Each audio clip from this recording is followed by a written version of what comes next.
Can I ask you something before we go anywhere else? How many times have you promised yourself, starting tomorrow, everything changes. Tomorrow comes. And somehow it feels just like today. The same delay, the same excuse, the same quiet disappointment when you look in the mirror and know deep down, that you did not keep your word to yourself. Take a moment. Do not rush past this. How many tomorrows have already come and gone? If you feel a small ache reading that, please know you are not broken. You are not lazy. You are not weak. You are simply human, standing exactly where almost every person on this earth has stood at some point in their life. The gap between who we are and who we want to become. That gap has a name. We call it discipline. And today I want to sit with you, gently, honestly, and talk about how that gap can be closed. Not through force, not through punishment, but through something far more powerful and far more kind than most people realize. I want to tell you, right at the beginning, that this speech is not going to shout at you. It is not going to tell you to just try harder or stop being lazy. Because I do not believe those words ever truly helped anyone change. What actually changes a person is understanding. Understanding themselves. Understanding why they do what they do. And slowly, patiently building a different relationship with their own mind. That is what discipline really is. Not punishment. A relationship. A relationship between you and your own future. Let me tell you about a young man I want you to imagine. Because his story might feel familiar to you in ways you do not expect. He wakes up every morning with big dreams. He wants to build a business. He wants to get fit. He wants to read more, learn more, become more. In his mind, he has already lived the life he wants. But every single day, something happens. He hits snooze. He tells himself he will start after breakfast. Breakfast turns into scrolling on his phone. Scrolling turns into the afternoon. The afternoon turns into evening. And evening turns into another day gone. Another promise broken. Another quiet whisper in his heart that says, maybe I am just not disciplined enough for this. Have you ever felt that whisper? That quiet voice that makes you wonder if maybe, just maybe, some people are born with discipline and you simply were not one of them. I want to tell you something that might surprise you. Something I say with complete honesty and care. Nobody is born disciplined. Nobody. Discipline is not a gift some people receive at birth, while others are left without it. Discipline is built slowly, brick by brick, through small decisions made over and over, especially on the days when nobody is watching and nothing feels urgent. Think about that for a moment.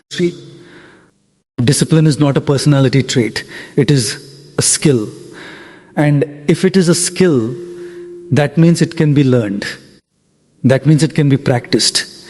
That means, no matter how many times you have failed before, no matter how many tomorrows have already slipped away, you can still build it. Starting from wherever you are standing right now. Is that not a relief to hear? You are not behind some invisible race where everyone else was simply given a stronger will than you. 3. You are simply someone who has not yet learned the method. And methods, unlike talent, can always be taught. Let me share something deeper with you. 3. So many of us believe that discipline means being hard on ourselves. We imagine it as some strict, cold voice inside our head. 3. Forcing us to do things we do not want to do, punishing us when we fail. But real discipline, the kind that actually lasts, does not come from harshness. 3. It comes from care. It comes from loving yourself enough to want better for your own future. The same way a good parent gently guides a child. 3. Not through fear, but through patient, consistent encouragement. Have you ever noticed how a small child learns to walk? They fall down again and again. 3. Nobody scolds them for falling. Nobody tells them they are lazy or weak. We simply encourage them. We celebrate every small attempt. And slowly, 3, without even realizing it, they learn to walk and then to run. What if we treated ourselves that same way while building new habits? What if, 3, instead of harsh self-criticism every time we fail, we offered ourselves the same patient encouragement we would offer a child learning something new? 3. I want you to sit with that thought for a moment. How different would your life feel if you treated your own mistakes with that same gentle patience? 3. Let me tell you about a woman whose story touched me deeply. She wanted more than anything to build a habit of writing every single day. 3. She had a story inside her that she desperately wanted to tell the world. But every time she sat down to write, her mind would wander. 3. She would write for 5 minutes, then check her phone. 10 minutes, then get distracted by something in the kitchen. 3. Days would pass with barely a paragraph written. She began to believe that maybe she simply was not a disciplined person, and slowly, painfully, 3, she started giving up on the dream itself. One evening, feeling defeated, she decided to try something different. 3. Instead of forcing herself to write for 1 hour, which felt impossible and exhausting just to think about, she made a much smaller promise to herself. 3. Just 5 minutes. Just 5 minutes of writing each day, no matter what. It felt almost silly, too small to matter. But she kept that promise. 3. 5 minutes every single day, even on days she felt uninspired, even on days she felt tired. Something beautiful began happening. 3. Because the goal was so small, she rarely failed to meet it. And because she rarely failed, she began trusting herself again. That trust, 3, that quiet inner voice saying, I keep my promises to myself, became the foundation for everything that followed. Some days, 3, 5 minutes turned into 20. Other days, it stayed just 5 minutes, and that was completely fine. Slowly, over months, 3, her book began to take shape, not through dramatic bursts of motivation, but through small, consistent, forgiving effort. Is that not beautiful? 3. She did not become disciplined by demanding more from herself. She became disciplined by demanding just enough, small enough, achievable enough. 3. that she could actually keep her word. I want you to think about your own life for a moment. What is something you have been wanting to build? A habit, a skill, a change, but keep failing to start because the goal in your mind feels too big, too overwhelming. What would happen if you shrunk that goal down, not to something impressive, but to something almost embarrassingly small? Small enough that skipping it would feel strange rather than starting it feeling exhausting? This is one of the most important truths about discipline that I want you to carry with you. We do not build discipline through big dramatic actions. We build it through small, boring, unglamorous consistency. Discipline is not about running a marathon on day one. It is about putting on your shoes today, even if you only walk to the end of your street. It is not about writing a whole chapter. It is about writing one honest sentence. It is not about transforming your entire life in a single week. It is about choosing today, just for today, to do one small thing that your future self will thank you for. Why do we so often ignore this simple wisdom? I think if we are honest, it is because we live in a world that glorifies speed. We want fast results. We want dramatic transformations. We see others online, seemingly disciplined, seemingly perfect, and we compare our slow, quiet progress to their polished highlight reels. And we feel like failures before we have even truly begun. But let me ask you something gently. Do you know what happens to a tree that grows too fast? Its roots stay shallow and it becomes fragile, easily broken by the first strong storm.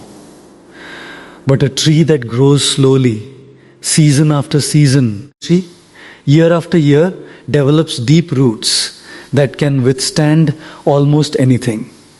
Discipline built slowly through small consistent actions becomes deeply rooted in who you are. Discipline forced quickly through extreme willpower and unsustainable effort often collapses at the very first difficult season. Which kind of strength do you truly want? The kind that looks impressive for a few weeks and then disappears, or the kind that quietly, steadily carries you through your entire life? I want to speak now about something that I believe holds so many people back from building discipline. And it is not laziness. It is fear, quiet and often unspoken.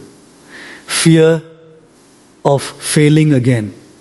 Fear of starting something and abandoning it, just like every other time before. This fear becomes so heavy that many people would rather not start at all than risk facing that familiar disappointment. One more time. If that fear lives inside you, I want you to know I see you and I understand you. That fear makes complete sense. It comes from real experience, from real attempts that did not work out the way you hoped. But I want to gently offer you a different way of seeing those past attempts. What if they were not failures at all? What if they were simply lessons teaching you what does not work? So that you could eventually discover what does. Every person who has ever built real, lasting discipline in their life has a long list of failed attempts behind them. The difference between someone who eventually succeeds and someone who gives up completely is not that one person failed and the other did not. See? The difference is that one person kept returning gently, patiently, after every fall, while the other person let one fall convince them the whole journey was impossible. Can you see the difference that makes? It is not about never falling. It is about how quickly and how kindly you return to yourself after you do. Let me tell you about an older man whose story stayed with me deeply. For most of his adult life, he struggled with his health. He would start exercise routines with great enthusiasm, only to quit within 2 or 3 weeks, feeling ashamed each time. This pattern repeated for years, decades even. Start, quit, shame, avoid, repeat. By the time he reached his 50s, he had almost completely given up believing he could ever be a disciplined, healthy person. But something shifted in him quietly. After a conversation with his doctor that scared him just enough to try one more time, but this time differently. Instead of promising himself an intense new routine, he made one small commitment. He would simply stretch for 5 minutes each morning. That was all. No pressure to do more. Just 5 minutes of gentle stretching every single morning, no matter what kind of day lay ahead. At first, it felt almost pointless. 5 minutes seemed too small to matter. But he kept his promise day after day, and slowly, something inside him began to shift. He was not just stretching his body, he was rebuilding trust in his own word. Each morning, he kept that small promise. He proved to himself quietly that he was someone who could follow through. That quiet proof became the foundation for everything else that followed. Eventually, without forcing it, those 5 minutes grew into short walks. And those short walks grew into a whole new relationship with movement and health. He told someone later that the biggest transformation was not in his body. It was in his belief about himself. He stopped seeing himself as someone who always quits and slowly began seeing himself as someone who shows up, even in small ways, especially on the difficult days. I wonder, what promise could you make to yourself today? So small, so achievable, that failing to keep it would almost feel strange? Because that small promise, kept consistently, is where real discipline quietly begins. I want to speak now about something equally important, something people often forget when they talk about discipline. Rest. Real, guilt-free rest. So many of us believe discipline means constant, relentless effort with no room for pause, no room for tiredness, no room for being human. But that belief often becomes the very reason people burn out and give up completely. True, discipline includes knowing when to rest, without drowning in guilt over that rest. Your body and mind are not machines. They need recovery. The same way soil needs a season of rest between harvests in order to remain fertile. If you push yourself relentlessly without any pause, you are not being disciplined. You are simply setting yourself up for collapse? Have you ever pushed yourself so hard for so long, 3, that you eventually crashed completely, abandoning the habit altogether? That is not a personal failure, 3. That is often simply what happens when effort is not balanced with rest. Real discipline is sustainable. It respects your humanity. 3. It allows for slower days, for gentler days, without treating those days as failures. 3. I also want to talk to you honestly about the voice inside your head, because that voice matters more than most people realize. See, when you fail to do something you promised yourself, what does that voice say? Does it say you always ruin everything? 3, you can never stick to anything? Or does it say gently, that is okay, tomorrow is a new chance to begin again? 3, the words you speak to yourself in moments of failure often determine whether you continue trying or give up completely.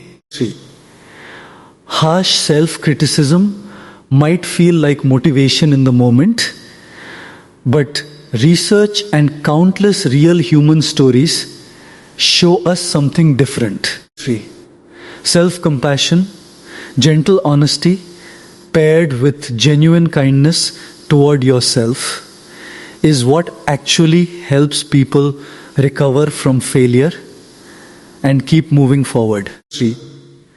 So I gently ask you, starting today, to notice the voice inside your head when you stumble.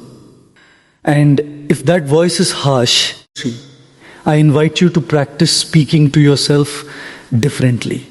Not with excuses, but with honest kindness. I missed today. That is okay. I am human. 3, tomorrow I return. Can you imagine how different your journey toward discipline might feel if you carried that kind of gentle voice with you? See, instead of constant self-judgment? I want to talk now about something beautiful that happens as discipline slowly builds inside a person. See, it is not just about achieving goals. It becomes about who you are becoming in the process. Every time you keep a small promise to yourself, 3, you are not just completing a task, you are casting a vote for the kind of person you want to be.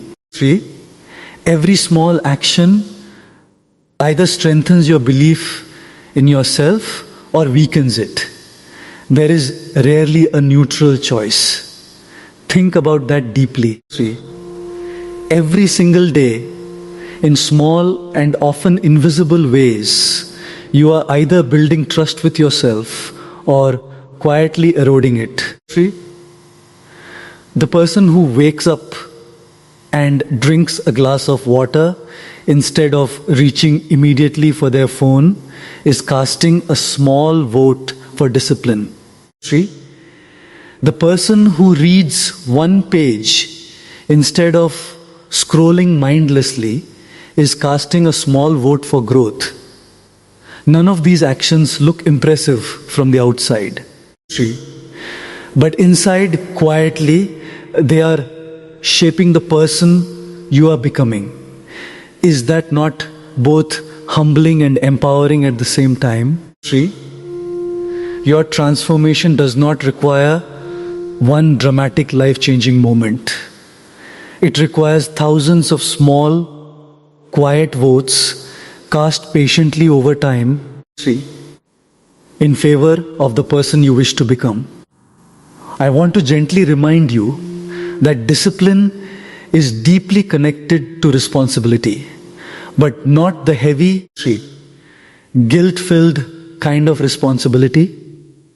A gentler kind, the responsibility of acknowledging honestly that your choices today shape your life tomorrow, 3, while also forgiving yourself completely for the choices you made in the past before you understood any of this. See, you cannot change the tomorrows you already lost, but you hold complete power over the tomorrow that has not yet arrived. See, what would it feel like to finally release the guilt of your past inconsistency and simply begin again today with a clear, forgiving heart? See, I also want to speak about patience, because discipline and patience are inseparable companions. We live in a world obsessed with instant results. And this obsession quietly destroys discipline before it even has a chance to take root. When people do not see immediate transformation, they often assume the method is not working, when in truth, they simply have not given it enough time. Think about a farmer planting seeds. They do not dig up the soil every single day to check if the seed has grown yet. They trust the process, they water consistently, they wait patiently, knowing that growth happens beneath the surface long before it becomes visible above it. Your discipline works the same way. The changes happening inside you, in your mindset, your confidence, your self-trust, are often invisible for weeks, even months, before they become visible in your outer life. Can you learn to trust that invisible growth even when you cannot yet see the results you are hoping for? I want to gently remind you that setbacks do not erase progress. If you have been building a habit for 30 days and you miss one day, that missed day does not delete the previous 29. So many people quit completely after one missed day, believing they have ruined everything. When in truth, one missed day is simply one missed day. Nothing more. The story only ends if you decide it does. Discipline is not about being perfect. It is about returning gently again and again without letting one fall convince you the whole journey is over. I want you to think honestly, about the areas of your life where you have been waiting to feel motivated before you begin, waiting to feel inspired before you exercise, waiting to feel confident before you pursue your dream, waiting to feel ready before you make an important change. I want to offer you something that might shift your entire perspective. Motivation is not the cause of disciplined action. It is often the result of it. You do not need to feel motivated to begin. You simply need to begin, and often motivation quietly arrives afterward once you are already moving. Action creates momentum, and momentum creates motivation, not the other way around most people assume. So instead of waiting for a feeling that may never arrive on its own, what if you simply took one small action today, right now, without waiting to feel ready? What is one small thing you could do in the next hour that your future self would be grateful for? As we come closer to the end of our time together, I want to remind you of something deeply important. Every person you admire for their discipline, every person whose consistency inspires you, began exactly where you are standing right now. Uncertain, imperfect, carrying a history of broken promises to themselves. They did not become disciplined because they were fundamentally different from you. 3. They became disciplined because they decided one small day at a time to keep showing up even when it was difficult, even when progress was invisible, even when they wanted to quit. You have that same ability inside you right now, in this very moment. Not someday, when circumstances become easier. 3. Not someday, when motivation magically appears. Right now, exactly as you are, carrying exactly the life you currently have. 3. I want you to think about who you could become 1 year from today if you simply chose one small discipline and honored it gently, consistently. 3. Forgiving yourself on the difficult days and returning faithfully the next morning. Not through harsh force, but through patient, loving persistence. 3. Every difficult season you have walked through until now, every broken promise, every quiet disappointment, they do not define your future. 3. They were simply part of your learning. Today offers you a clean, quiet beginning whenever you choose to accept it. So here is what